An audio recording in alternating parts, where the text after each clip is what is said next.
bem-vindos a mais uma videodica. O tema de hoje é segmentação e vamos começar perguntando o que é segmentação e qual a sua importância na estratégia de marketing de uma empresa. Definir um segmento está diretamente relacionado com a decisão da empresa em relação a que mercados quer atender. Assim, segmentar o mercado é dividi-lo em pequenos grupos, é ter consciência de que o mercado total representa um conjunto de grupos com características distintas que são chamados de segmentos. Como arrumamos esses grupos? Arrumamos esses grupos em função das semelhanças dos consumidores que compõem cada segmento, pois eles tendem a responder de forma similar a uma determinada estratégia de marketing. Isso quer dizer que eles têm sentimentos e percepções semelhantes sobre o composto de marketing ou marketing mix elaborado para um produto. O processo de segmentação pode ser dividido em 3 etapas. O primeiro, que é a identificação das variáveis de segmentação. O segundo, que é o alvo de mercado, onde a gente identifica a atratividade de cada segmento. E o terceiro, que é o posicionamento da oferta, que é como vamos identificar os possíveis conceitos de posicionamento e necessidades de reposicionamento de um determinado produto. Para segmentar o mercado, temos alguns critérios como referência.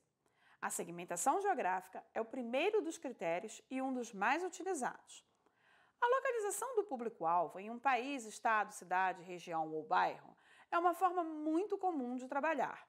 As grandes empresas que têm forças de vendas normalmente distribuem regiões específicas a cada um dos vendedores, independente de combinarem esse critério com outro. A segmentação geográfica é a mais óbvia e, por isso, uma das mais utilizadas. As empresas que têm representantes comerciais cobrem cidades, regiões ou estados e acabam usando essa referência. Da mesma forma, trabalham franquias ou restaurantes que abrem filiais em novos bairros. Tudo isso é segmentação geográfica. O problema é que dentro de uma mesma região, eu posso ter clientes grandes, médios e pequenos, mais ousados ou mais conservadores, que buscam preço, qualidade, marca ou até as mesmas coisas em um só produto. O fato de tê-los em um mesmo local não me garante necessariamente que tenham perfis parecidos. Logo, muitas vezes precisamos usar uma combinação de critérios para que essa segmentação geográfica realmente funcione. Alguns exemplos de segmentação geográfica bem definida são as academias de ginásticas, que se especializaram em só abrir shopping centers ou escritórios executivos, buscando um local e um público determinado. A Gillette lançou o Presto Barba Ultra Grip no Nordeste com um preço mais barato e mais adequado ao público da região. Hoje, a venda desse produto representa mais da metade de todas as vendas da marca. O segundo critério é a segmentação demográfica, que, ao contrário da geográfica, foca no perfil do cliente e não aonde ele está. Por exemplo, podemos definir demograficamente o público-alvo por sexo, idade, grau de escolaridade, renda ou outros critérios. Esse tipo de segmentação já é um avanço, mas continua caindo em um problema. O fato de, por exemplo, 10 homens terem todos 40 anos não significa que tenham o mesmo perfil ou o mesmo hábito de consumo. Um pode ter fumado a vida inteira e ser obeso, o outro pode ter sido atleta e ter uma alimentação vegetariana. Um pode ser extremamente arrojado, enquanto o outro é conservador. Enfim, mais uma vez precisamos cruzar os dados demográficos com outros, os chamados dados psicográficos, que são dados que veremos logo a seguir, para então realmente conhecer melhor o nosso cliente. Mesmo assim, como já dissemos antes, a segmentação geográfica é um avanço que permite lançar produtos e serviços diferenciados no mercado. Uma marca como a BB Básico, por exemplo, se segmenta por idade. Já serviços exclusivos para mulheres, como Sul América Auto Mulher, é um seguro com vantagens apenas para o universo feminino. Nesse caso, a segmentação se dá, então, por gênero. Serviços e produtos de preço premium para clientes de alta renda, que é o caso da Louis Vuitton, ou serviços e produtos de preço para clientes de baixa renda, como o Habib's, que vende esfirras a menos de R$1. Serviços e produtos para pessoas idosas, para pessoas grávidas, que estão solteiras ou que vão casar, também representam um exemplo de segmentação demográfica. O terceiro critério é a segmentação psicográfica. É um passo além da segmentação demográfica, pois a segmentação psicográfica ela envolve um estilo de vida, os passatempos, os interesses, opiniões e atitudes do consumidor. Muita gente inclui aqui conceitos mais subjetivos ainda, como também o quão ousado ou passivo diante de uma decisão de compra esse consumidor é. Segmentação psicográfica permite trabalharmos de maneira fantástica, pois é a que fala diretamente com o emocional do comprador. Por exemplo, quando uma pick-up faz um anúncio na propaganda do carro, mostrando o executivo saindo do trabalho e indo surfar, está claramente trabalhando o lado da atitude, o estilo de vida do seu público. O quarto critério é a segmentação por benefício. Alguns especialistas são da opinião que, em vez de segmentar psicograficamente, as empresas deveriam buscar segmentar por benefício.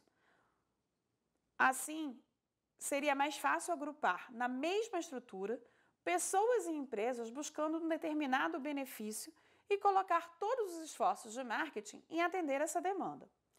Os defensores da segmentação psicográfica afirmam que vamos atingir o objetivo de qualquer maneira e que teremos resultados bastante semelhantes. A exemplo do que às vezes fazemos na segmentação psicográfica, podemos ver, por exemplo, o setor de alimentos e focar nos restaurantes orgânicos, ou as agências de turismo que segmentam por turismo religioso, ecológico, gastronômico ou de aventura, assim mostrando um benefício buscado claramente como alvo para um público. Todas as marcas, de algum modo, trabalham a segmentação psicográfica. A Starbucks, maior franquia de café do mundo, definiu suas lojas como terceiro lugar favorito. O primeiro é a sua casa e segundo é o seu trabalho. Segmentação por comportamento de consumo. O caso mais conhecido de segmentação por comportamento de consumo é padronizado pela curva ABC, em que os clientes são segmentados pela quantidade e valor que compram mensalmente.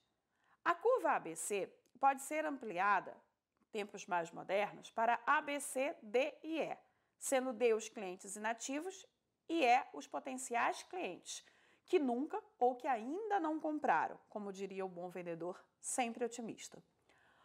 Toda empresa que tem um sistema de fidelidade está basicamente segmentada por comportamento de consumo.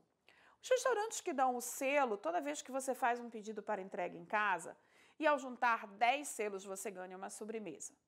Seja qual for a premiação oferecida, esse é um exemplo clássico de segmentação por comportamento de consumo.